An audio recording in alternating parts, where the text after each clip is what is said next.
The great throne room was silent. Empress sat on her silver seat, her fur as white as snow, her 9 tails hanging low. Around her neck she wore the black cloth of mourning. Her golden eyes stared at nothing. 6 months had passed. 6 months since her daughters disappeared. 6 months since the universe became cold and empty. Admiral stood before her, his head bowed. His red uniform looked heavy on his shoulders. He had aged 10 years in these 6 months. Dark circles hung under his eyes. "We searched every sector, Your Majesty," said quietly. "We found pieces of the diplomatic ship. We found debris, but no survivors, no bodies, just nothing." Did not move. She had heard this report every week for 6 months. Always the same words, always the same emptiness. "The memorial service is ready," continued. "The people want to honor Princess and Princess. They want to say goodbye." "Goodbye," whispered. The word felt like poison on her tongue. "How can I say goodbye when I never got to say hello to them one last time?" She remembered their last conversation, had been so excited about the peace mission. Her clever daughter always thinking about politics and diplomacy. "Mother, if we can make peace with the outer reaches, we can save millions of lives," had said. And her fierce warrior daughter had laughed. "I'll keep her safe, Mother. Nothing will touch us, I promise." Closed her eyes. That promise haunted her dreams. The funeral came 3 days later. Thousands filled the Imperial Plaza, walked slowly to the platform, her ceremonial robes dragging behind her. In her hands she carried 2 silver urns. They were empty. There was nothing to put inside them. The crowd was silent as she placed the urns on the memorial stone. She spoke the ancient words, her voice carrying across the plaza through speakers. But inside she felt dead. That night, alone in her private chambers, looked at the star maps on her wall. The scorched frontier glowed red. That was where it happened, where her daughter's ship had been traveling. The reports said it was the Swarm.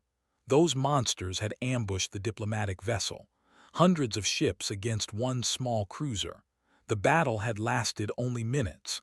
When the Imperial fleet arrived, there was nothing left but burning metal and broken dreams. Intelligence officers had shown her the data. No escape pods launched. No distress signals after the initial attack. The ship had been vaporized. "They died instantly," the officers said, trying to be kind. "They felt no pain." But how could they know? How could anyone know what her daughters felt in those final moments? She poured herself a glass of blue wine and sat by the window. Outside, the twin moons hung in the sky. When and were little, they used to say the moons were their protectors. "They watch over us, Mother," they had said. But the moons had not watched over them at the scorched frontier. Thought about the war. It had been going on for 20 years. The Swarm wanted territory. The Vixen Empire wanted peace, had believed they could negotiate. She had believed in diplomacy, in words instead of weapons. Look where that belief led. Admiral had asked for permission to launch a revenge attack. "Let me take the fleet," he had said. "Let me make them pay." But had refused. More death would not bring her daughters back. It would only create more empty urns, more mothers crying for their children. Weeks turned into months. The empire slowly returned to normal. People stopped wearing black. Life continued. But for time had stopped on that terrible day. She kept their rooms exactly as they left them. Books still sat on her desk, bookmarks waiting for her return. Practice sword leaned against the wall, her training mat still rolled out on the floor. Sometimes, late at night, would walk into their rooms and pretend they were just away on a trip. She would talk to them, tell them about her day, ask for their advice. "What would you do?" she would ask the empty room. "How would you handle the food shortage in the northern provinces?" Silence was her only answer. Far away, across the black ocean of space, on a small human colony called New Sol, something was happening. The colony was nothing special, just a few thousand people living on a dusty planet near the edge of human territory. Captain Park sat in his small office, looking at repair bills. His mercenary company was broke. Again. The last job had paid barely enough to fix their ship and feed the crew. His second-in-command knocked on the door. She was young, only 25, with short black hair and quick hands. The best tech specialist had ever worked with. "Captain, you need to see this," she said. Looked up tired. "If it's another job offered to guard some merchant's cargo for cheap, I'm not interested." "It's not a job," placed a tablet on his desk. "It's a signal, very old frequency. I almost didn't catch it." Looked at the screen. Numbers and codes scrolled past. He frowned. "What language is that?" Said quietly, "The Fox people from the Vixen Empire." Sat up straight. He had fought alongside them during the border wars 10 years ago. Good people. Honorable. They had saved his life once, pulled him from a burning ship when they could have left him to die. "What's it saying?" he asked. Tapped the screen. "It's encrypted, royal encryption, the kind only used by the imperial family." She paused. "Captain, this is a distress signal. It's been broadcasting for months, but it's so weak, so old, that most people wouldn't even notice it." "Study the numbers. Can you trace it?" "Already did." Pulled up a star map. A red dot blinked in a dark sector. "It's coming from 9. His blood ran cold. 9, the prison world, controlled by warlords, a place where people went to disappear forever. "That can't be right," he said. "The royal family wouldn't be anywhere near 9. "I checked 3 times, said. "The signal is definitely coming from there." She looked at him.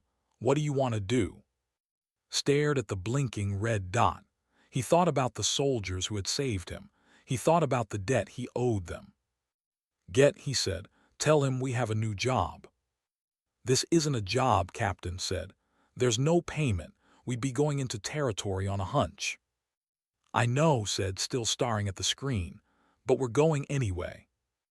In her palace, Empress slept poorly, dreaming of her daughters. She did not know that across the galaxy, a human veteran had just picked up a ghost signal. She did not know that hope, small and fragile, had just been lit in the darkness. She did not know that everything was about to change. Ship, the Wanderer, was old but reliable. She had carried him through 3 wars and countless bad decisions. The hull was patched in a dozen places, and the engines made worrying noises, but she flew. Stood in the cargo bay, checking weapons. He was a big man, 50 years old, with gray in his beard and scars on his hands. He had been pilot for 12 years. "You're serious about this?" said. It was not a question. "Yes," replied. 9 is a death trap. The warlords there don't take prisoners. They make prisoners." Loaded ammunition into a rifle. "And you want to fly there because of a signal that might be a trap." "It's not a trap," said from the doorway. She carried her tool bag and a portable computer. "I've been analyzing the encryption. It's real royal code. Very old pattern, the kind they stopped using 5 years ago." Leaned against the wall. 5 years ago, I was bleeding out in a disabled ship near the border. A cruiser found me. They could have left me, could have saved time and fuel, but they didn't." He looked at his crew. "Admiral himself carried me to the medical bay, said, 'We leave no one behind, human or—'" "So now you're returning the favor," said. "Now I'm returning the favor," agreed. Pulled up the signal data on her computer. "I've been thinking about this. The Vixen Empire lost 2 princesses 6 months ago, twin daughters of the Empress. Everyone thinks they're dead." Looked at her. "You think this signal is from them?" "The timing matches. The location is near where their ship was destroyed, and it's royal encryption." Shrugged. "I could be wrong, but what if I'm not?" Whistled low. "If the princesses are alive and we find them, we'll be heroes. If they're dead and we die trying to find them, we'll be idiots." "I've been called worse," said. He looked at both of them. "I won't order you to come. This is dangerous and there's no pay. You can walk away." Laughed. "Captain, I've been with you for 5 years. If I was smart enough to walk away, I would have done it a long time ago." grunted, "Someone needs to keep you alive. Might as well be me." 3 days later they approached space, sat in the pilot's chair watching the scanner, stood beside him, fingers on the weapon's controls. "Multiple patrol ships," said. "We're not getting past them in this rust bucket." "We're not trying to fight our way through," said. He pulled out a small device. "Remember that stealth generator we salvaged last year? The one you said we'd never use because it barely works?" asked. "That's the one." Handed it to. "Can you get it running?" "Examine the device." "Maybe. It'll drain our power and we'll be flying blind. No shields, no weapons, just engines and life support." "We only need to get past the patrols," said. "Once we're in the planet's atmosphere, we can shut it down." It took 2 hours to install the stealth generator. When she activated it, the ship's lights dimmed to emergency levels. They turned gray and fuzzy. "This is like flying with a bag over our heads," muttered. They drifted past the patrol ships, moving slowly to avoid detection. Held his breath. One of the cruisers passed within a kilometer, so close he could see the weapon ports on its hull. But they did not see the Wanderer. 9 appeared on their screens. A dark planet covered in gray clouds, the perfect place for a prison.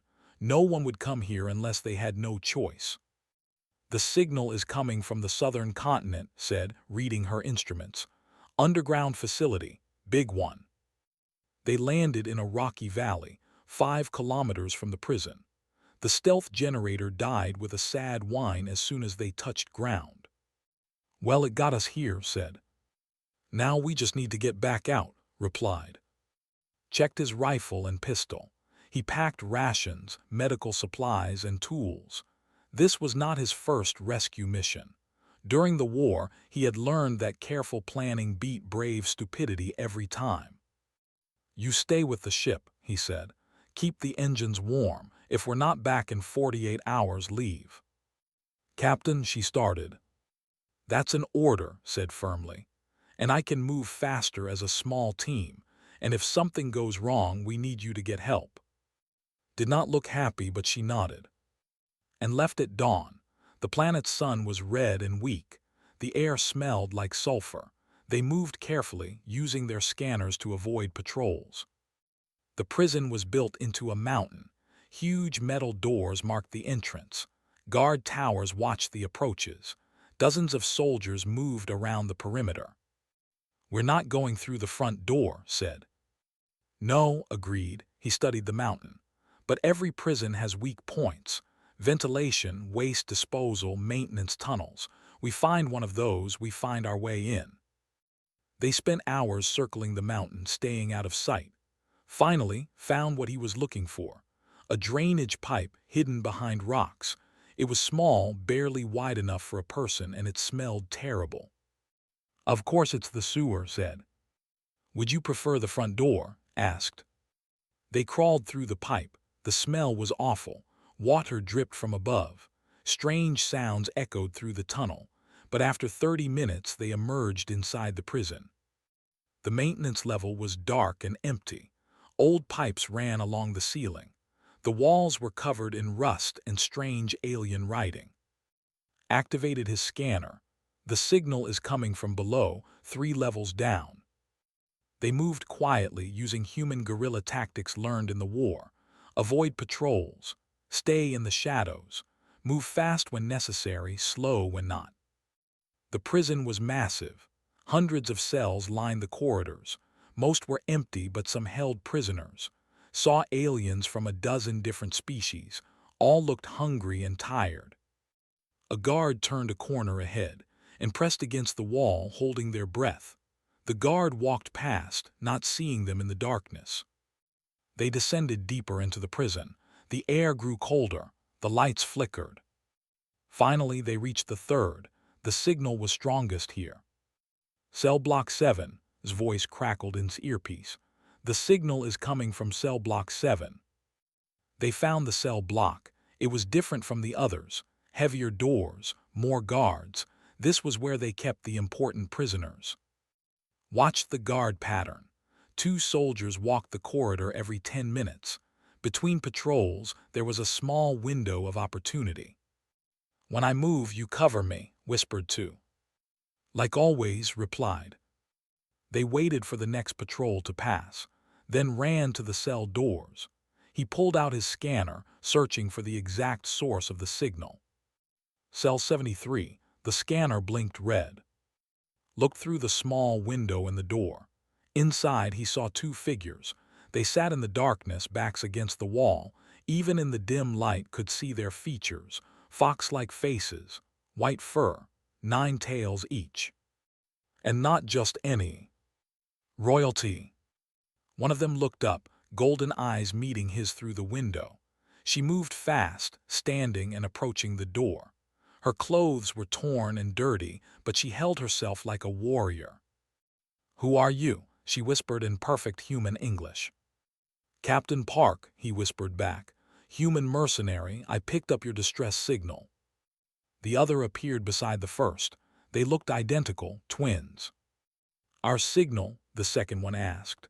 "We sent that months ago, we thought." She stopped, emotion crossing her face. "We thought no one was coming." "I'm here now," said. He examined the door lock. "And I'm getting you out." The first twin grabbed the window bars. "The Empire sent you. My mother sent you." Shook his head. "The Empire thinks you're dead. I came on my own." "Why?" she asked. "Because I owe the debt," said simply. He attached a small device to the lock. "Now stand back. This is going to make noise." The device beeped once, then melted the lock with a focused heat beam. The door swung open. The two princesses stepped out, blinking in the light. They looked thin and tired, but their eyes burned with something fierce. "I'm," the first one said. "I'm," said the second. Smiled. "Nice to meet you, your highnesses. Now let's get you home." Alarms screamed through the prison. Red lights flashed in the corridors. The guards had discovered the open cell. "That was fast," said, raising his rifle. "We need to move now," said, but Princess grabbed his arm.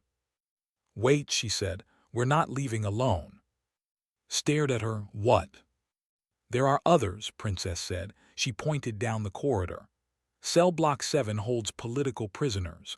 Scientists, diplomats, soldiers from a dozen worlds. We can't leave them." "Your Highness, we came for you," said carefully. "My ship can't carry."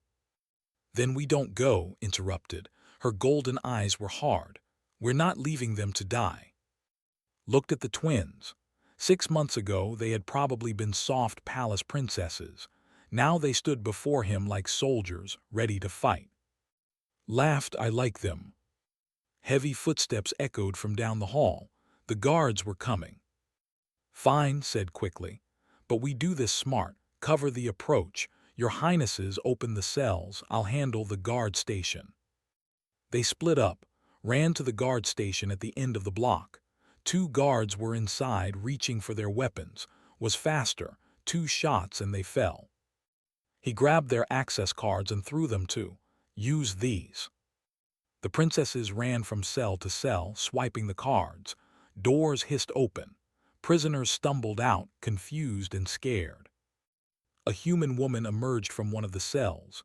She was thin, with short brown hair and scars on her face, but her eyes were sharp.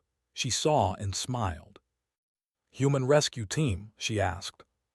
"Something like that," replied. "Can you fight?" "Can I breathe?" She grabbed a fallen guard's rifle. "I'm former Human Alliance Marine. Been in this hole for 8 months."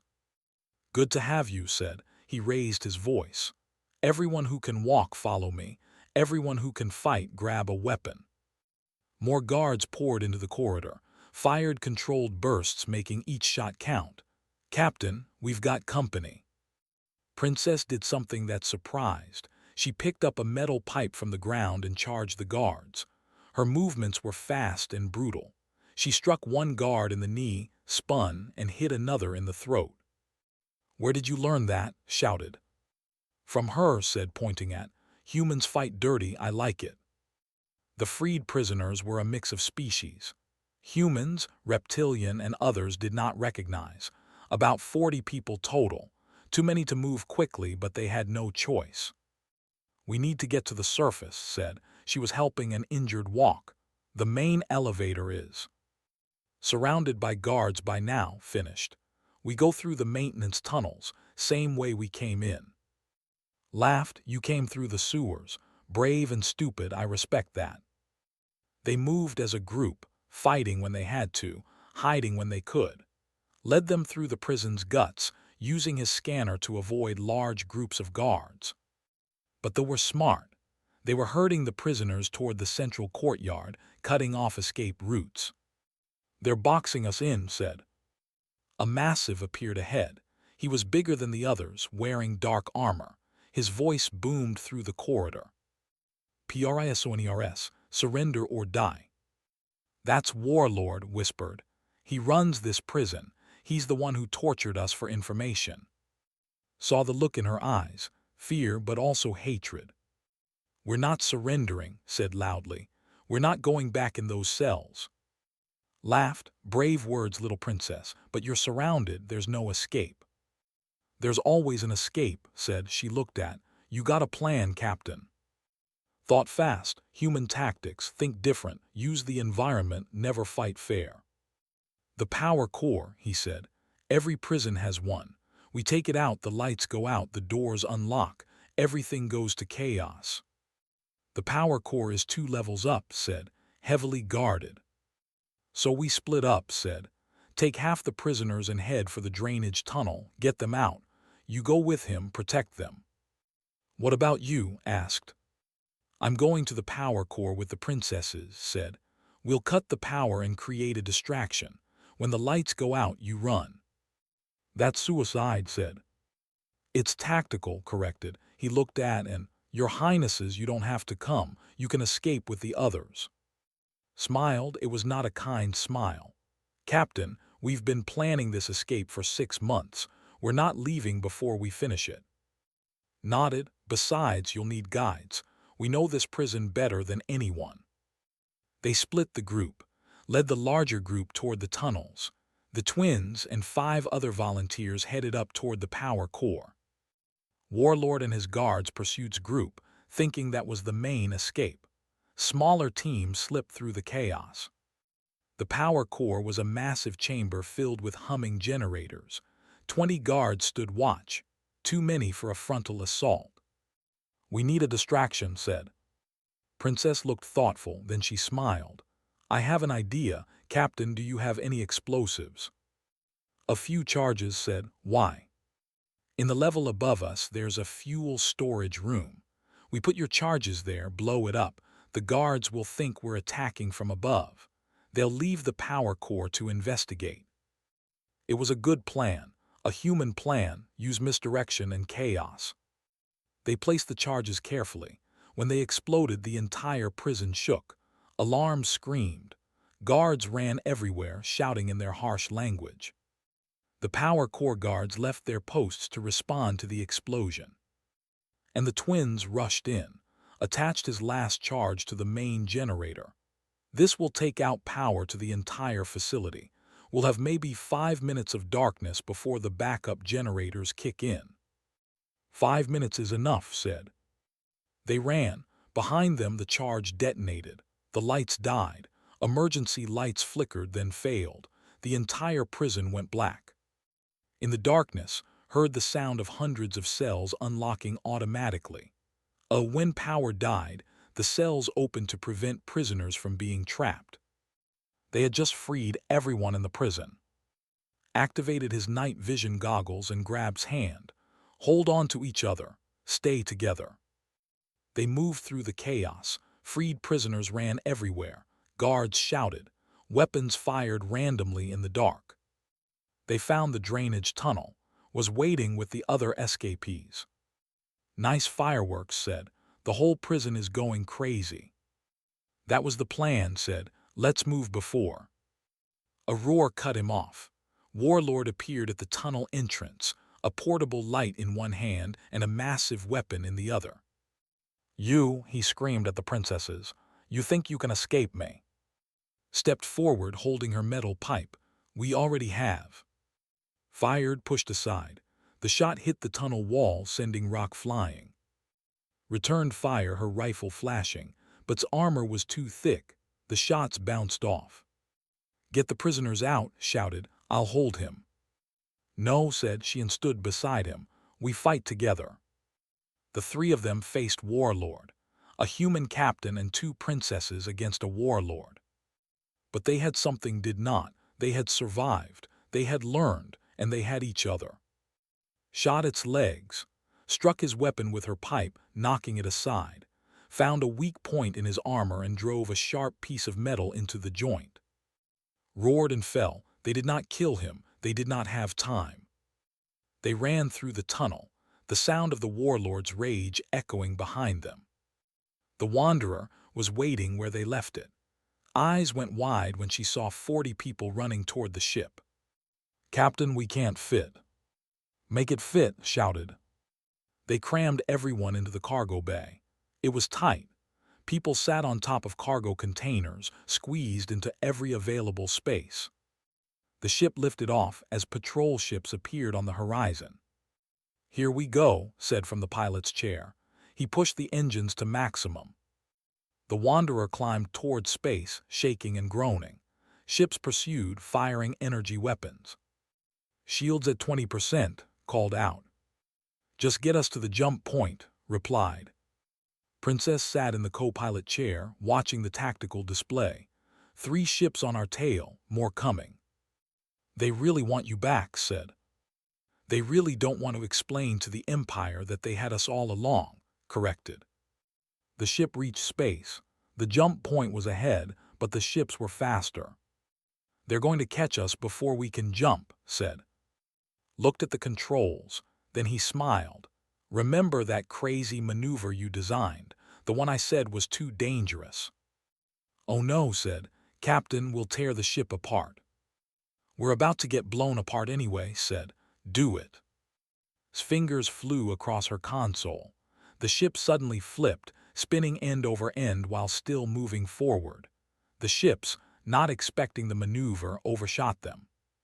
In that moment, the Wanderer jumped to light speed. They were free.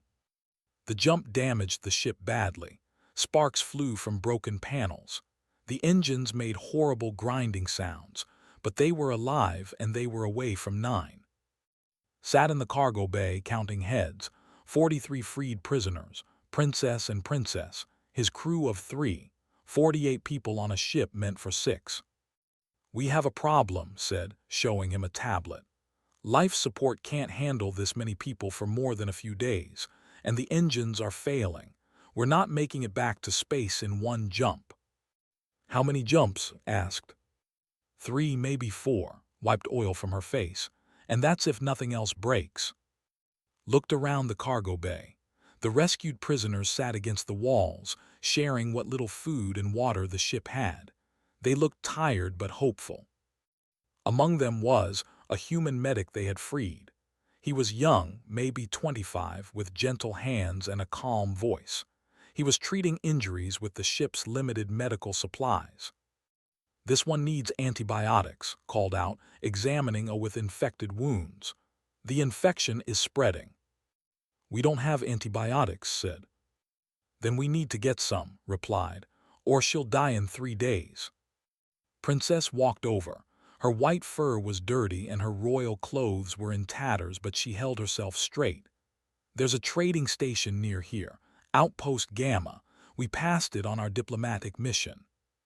"Controlled?" asked. "Neutral territory," said. "Pirates, smugglers, and traders, no questions asked." Did not like it, but they had no choice. Set course for Outpost Gamma. The station appeared 12 hours later. It was an ugly thing, built from old ships welded together, but it had supplies and a repair dock. They docked carefully, told most of the passengers to stay hidden in the cargo bay. Only he and the 2 princesses would go to the station. "Your Highnesses, you should stay too," said, "if anyone recognizes you." "We're coming," said firmly. "We've been prisoners for 6 months. We're not hiding anymore." They wore hoods to hide their faces and tails. The station was crowded with beings from 100 different worlds. Music played from dirty bars. Merchants sold everything from food to weapons. Bought medical supplies, food, and engine parts. It cost most of his remaining money, but would have what he needed. As they walked back to the ship, a merchant stared at the princesses, saw recognition in his eyes. "Move," said quietly to the twins, "quickly." They hurried back to the ship, but word spread fast on stations like this. Within an hour's communicator buzzed. It was a message from an unknown source. "I know who you have on that ship. The bounty for the Vixen Empire princesses is very high. Sell them to me, or I'll tell the where you are." Deleted the message. "We need to leave now." But as they prepared to depart, 3 warships appeared near the station. Someone had already sold them out. "They're blocking the exit," said. "We can't outrun them with our damaged engines." Thought fast. Then he had an idea. A crazy, dangerous, very human idea. "Send out a distress signal. Say we're a merchant ship under attack by pirates. Make it loud in public." "Captain, that'll just bring more trouble," said. "That's the plan," replied. "The station doesn't want a battle here. Bad for business. If we make enough noise, station security will have to respond." He was right. When the ships began pursuing the Wanderer, the station's defense fleet activated. They did not care about the princesses. They cared about their profits. "Attention vessels," a voice boomed over the comm. "You are in violation of neutral space. Stand down or be destroyed." The ships hesitated. They wanted the princesses badly, but not badly enough to fight an entire station.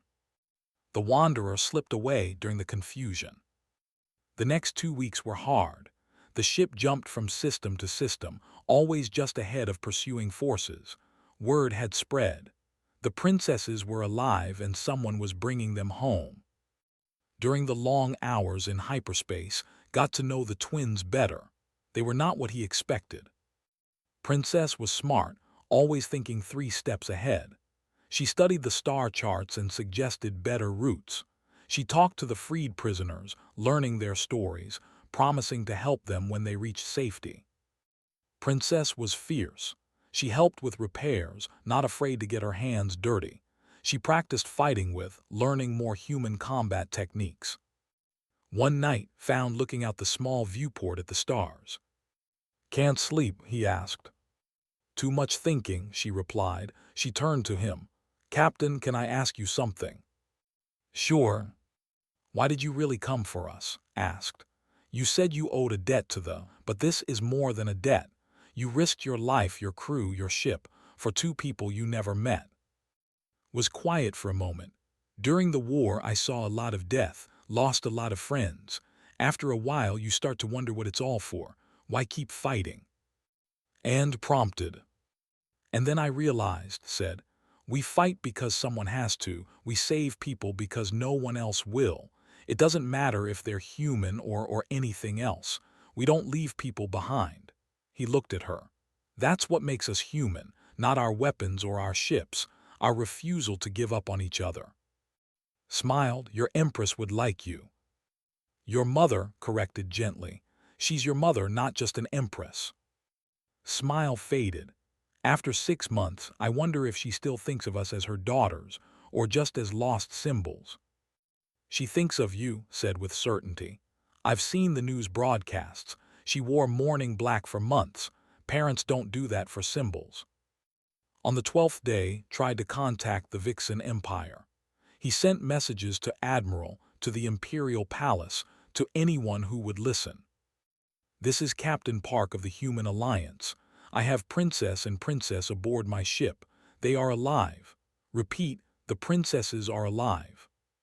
The responses he got were not what he hoped. Most officials ignored him. Some said it was a scam. One called him a liar trying to profit from the Empire's grief. Chancellor Bora, a high-ranking official, responded personally. "Captain Park, this is a cruel joke. The princesses are dead. Do not contact us again." Showed the message too. She looked sad but not surprised. "They can't accept it," she said. "They buried us. They mourned. Accepting we're alive means accepting they gave up too soon. So what do we do? Asked. Appeared behind them. We show up at the palace gates ourselves. Hard to deny we're alive when we're standing in front of them. But first, they had to survive one more jump. The final jump to space was the most dangerous. The ship was barely holding together. Reported that several freed prisoners were sick from the cramped conditions. Said the engines might explode at any moment. Halfway through the jump, alarms blared. A hunter group had somehow tracked them. How? Shouted over the noise. We scrambled our trail. Doesn't matter, said. They're here now. 4 ships against one barely functional human freighter. The odds were terrible. Strapped into the weapons chair. Princesses, get to the escape pods with the other passengers. No, and said together. That's not a request, said. If we don't make it. If you don't make it, we all die anyway, interrupted. She sat in the co-pilot chair. So let's make it together. The ships opened fire. The Wanderer shook violently. Shields down, called. Return fire, ordered. They fought like humans fight. Dirty, clever, unpredictable. Flew the ship in patterns they did not expect. Sudden stops, wild spins. He used the ship's damaged state as an advantage, making it harder to predict. Targeted weak points, engine vents, sensor arrays, not trying to destroy the ships, just disable them. Princess worked the scanners. Ship 2 has a damaged shield generator, port side lower quadrant. Fired, the shot hit perfectly. Ship 2's shields collapsed. They picked apart the formation, one ship at a time. It was not pretty and it was not honorable, but it worked. The last ship retreated, damaged and afraid. The Wanderer limped toward the border of space. Smoke filled the corridors. Half the systems were offline, but they had made it. Incoming transmission, said. It's Admiral's fleet. A cruiser appeared. It was massive and beautiful, with the symbols of the Imperial fleet painted on its hull. Unknown vessel, this is Admiral. You are entering restricted space. Identify yourself. Took a breath. Admiral, this is Captain Park. You saved my life 5 years ago at the border. Now I'm returning the favor. There was a long pause. I have your princesses, said. Princess and princess are alive and aboard my ship. Another pause. Then, Captain Park, if this is some kind of. Princess pushed aside and spoke into the communicator. Admiral, this is Princess. My sister and I are coming home. The silence that followed was deafening.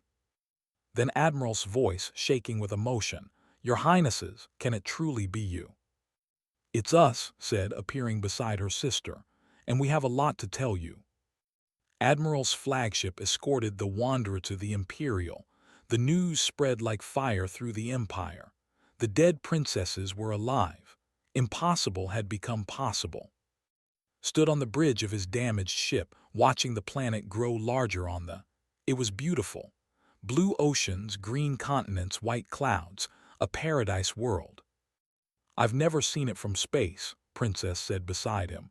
She had tears in her golden eyes. I never thought I'd see it again. Gripped her sister's hand. We're really home. The Imperial Palace came into view as they descended. It was massive, built of white stone and silver metal. Gardens surrounded it. Thousands of people gathered in the plaza below. They landed in the royal hangar. Saw hundreds of guards lined up in perfect formation.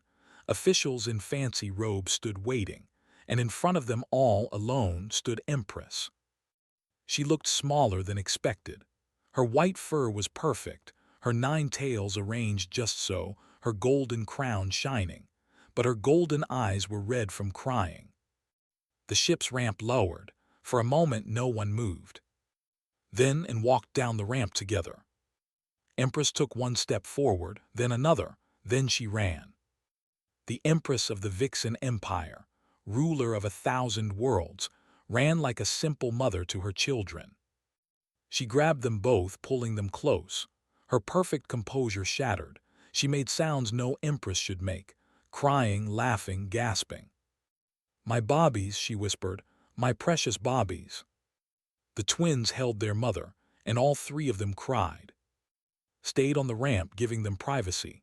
Stood beside him, wiping her own eyes. "That's the kind of thing we fight for," she said quietly. After long minutes, Empress looked up, her eyes found. She gently released her daughters and walked toward him.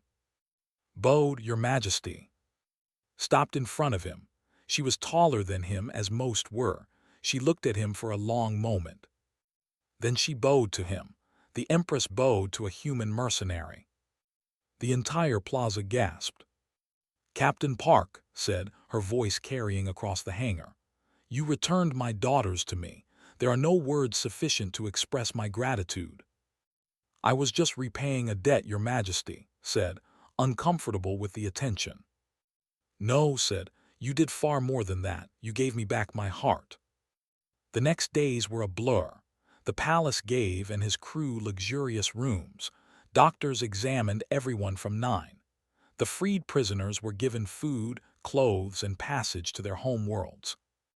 Worked with the palace medical staff, helping treat the former prisoners. Got the palace engineers to help repair the Wanderer. Mostly ate expensive food and complained that it was too fancy. Attended more formal ceremonies than he had in his entire life. He hated every minute of it. At one state dinner, he sat between two nobles who asked him countless questions. They seemed unable to understand why a human would risk his life for aliens. "Because they needed help," said for the 10th time. "That's all the reason necessary." Princess rescued him, asking him to step outside for air. They walked in the palace gardens under the twin moons. It was peaceful after the chaos of the past weeks. "I heard Chancellor Bora and some others are unhappy," said. "They think you're a bad influence on us." "Why?" asked. Smiled. "Because and I are different now. We spent 6 months learning how to survive, how to fight. We learned from and the other humans in that prison that strength isn't about size or technology. It's about never giving up." She turned to face him. "Captain, my sister and I have been talking. The Vixen Empire needs to change. We've been fighting this war with the old way. Formal battles, honor codes, rules of engagement. And the don't follow those rules, guest." "Exactly. We need to adapt. We need to learn human tactics, flexibility, creativity, the willingness to do whatever it takes to win." "That's a dangerous path," warned. "Humans have won wars, but we've also lost our way sometimes. Don't become like your enemies." "We won't," promised, "but we won't be weak prey either." 3 days later, the formal ceremony took place. The great hall was filled with thousands of people. Wore a formal uniform that had found for him. He still felt uncomfortable. Empress sat on her silver throne and stood beside her, dressed in royal gowns but with their hair tied back in warrior styles. Captain Park announced, "Approach the throne." Walked forward, trying not to trip on the fancy carpet. "You are hereby awarded the honor of Claws of the Empire," said. A servant brought a silver medal on a red ribbon. "This is our highest civilian honor, given to those who have performed service beyond all measure." She placed the medal around his neck. The crowd applauded. "Furthermore," continued, "the Vixen Empire pledges its friendship and alliance with humanity. We will open trade routes, share technology, and provide military protection to human colonies in our territory." More applause, saw and in the crowd both grinning. But was not finished. "Captain Park, you asked for nothing in return for saving my daughters, but I ask you, what can the Empire give you? Name it and it is yours." Had thought about this, he knew what he wanted. "Your Majesty, the human colonies on the frontier are vulnerable. They have no protection from raiders and slavers. If the Empire could extend its patrols to include those areas, you would save thousands of lives." Nodded, "Consider it done. Is there nothing else? No personal reward?" Smiled, "Maybe some help repairing my ship. The palace engineers have been great, but she needs a lot of work." The crowd laughed, even smiled. That night there was a celebration in the plaza. Music played, people danced, food and drink flowed freely. Found himself talking with Admiral. The old warrior looked years younger now. The weight of grief lifted from his shoulders. "You know," Captain said, "the princesses have been asking about military reforms. They want to create a new division, one that uses human-style tactics. Small teams, quick strikes, adaptability over honor." "Sounds dangerous," said. "All the best ideas are," replied. He looked it carefully. "They want you to help train the first units." Nearly choked on his drink. "Me, I'm a mercenary, not a teacher." "You're a survivor," corrected. "You taught my princesses that impossible is just a challenge. That's what we need." Before could respond, appeared. "Captain, there you are. Come on, my sister wants to make a speech." Princess stood on a platform in the center of the plaza. The crowd quieted. "My people," began, her voice clear and strong. "6 months ago, my sister and I were captured. We thought we would die in the darkness of 9. We thought the Empire had forgotten us." She paused. "But we learned something in that darkness. We learned from the humans we met there. From who taught us to fight with our minds as well as our bodies. From Captain Park, who came for us when everyone else had given up." His eyes found in the crowd. "The humans have a saying, never leave anyone behind. It doesn't matter how hard it is. It doesn't matter how impossible it seems. If there's even the smallest chance, you try." Stepped up beside her sister. "We're alive because humans refuse to accept defeat. They're smaller than us, weaker in many ways, they live shorter lives, but they never ever stop fighting. And that," continued, "is why they win.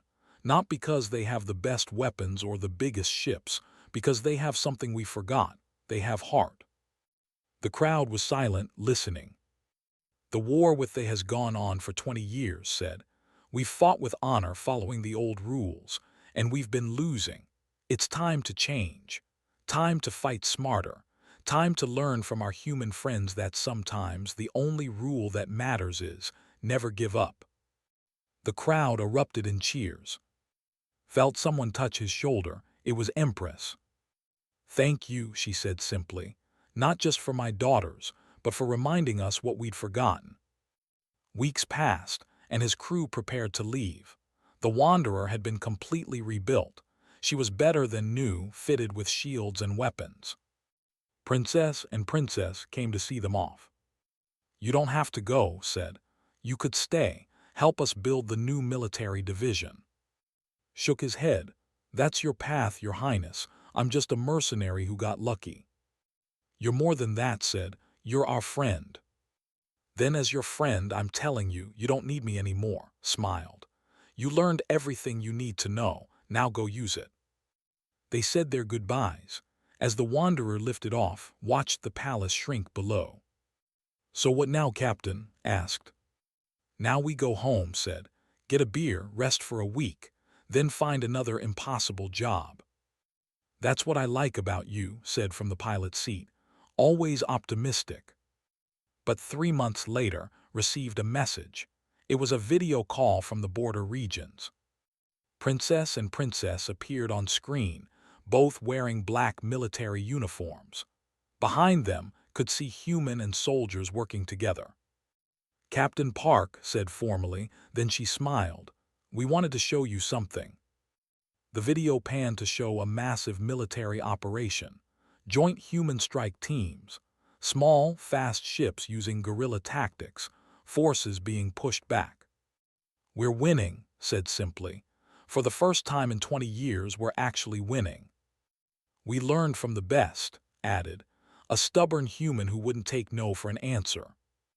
Watched the video, feeling pride swell in his chest. "Thank you, Captain," both princesses said together, "for everything." Raised his glass of beer to the screen. "You did the hard part, Your Highnesses. You survived, you adapted, you became warriors." "We became human," said with a smile. "At least the best parts of human." After the call ended, looked at. You know they're going to want you to come back eventually. Probably, agreed. And you'll go, added. Thought about it. About two princesses who had survived hell and come back stronger. About an empire learning to fight with heart instead of just honor. About humans and working together. Yeah, he said, when they call, I'll go. Why, asked. Smiled, because that's what humans do. We don't leave people behind. And those two princesses, they're not just aliens anymore, they're family. Far away on the border worlds, Princess and Princess led their forces into battle. They fought with grace and human determination. They used tactics no one expected. They never gave up. And when the history books were written, they would call this moment the turning point, when the war began to end, when two lost princesses came home and brought victory with them. All because one human mercenary heard a ghost signal and decided that impossible was just another word for challenge. And in the end, that's what makes humans special. Not their weapons, not their technology, but their absolute, stubborn, beautiful refusal to give up on anyone. Even alien princesses they'd never met. Especially alien princesses they'd never met.